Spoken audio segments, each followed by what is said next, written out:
Hi friends, ఇవాళ దొండకాయ fry ఎలా తయారు చేసుకోవాలో చూద్దాం మనం ఈ వీడియోలో. ముందుగా తాలింపు గింజలు, పసుపు, మెంతి పొడి వేసుకొని ఇలా కలుపుతూ ఉండాలి. మధ్య మధ్యలో కలుపుతూ ఫ్రై చేస్తూ ఉండాలి. ఆయిల్ ఇలా ఉండాలి ఆయిల్. అప్పుడు కానీ దొండకాయ మంచి రుచి వస్తుంది. దొండకాయలు ఈ రకంగా వేగాయి. ఇది ఇంకొక 5 to 10 minutes వేగాలండి.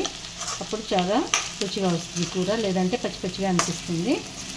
ఇది హాఫ్ బాయిల్డ్ అంటాము. ఇంకా కొంచెం వేగాలి.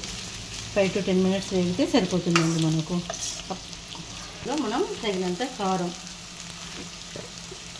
మన రుచికి తగినంత కారం వేసుకోవాలి. దొండకాయ కారం తక్కువనే వేయాలండి. తర్వాత ధనియా పౌడర్,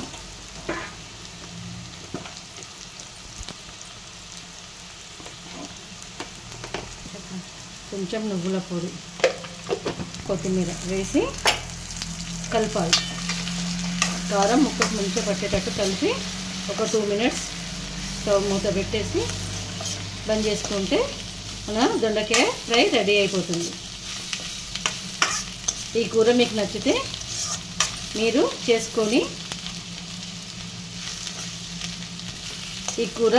చేసుకొని ఎలా ఉందో కామెంట్స్లో చెప్పండి.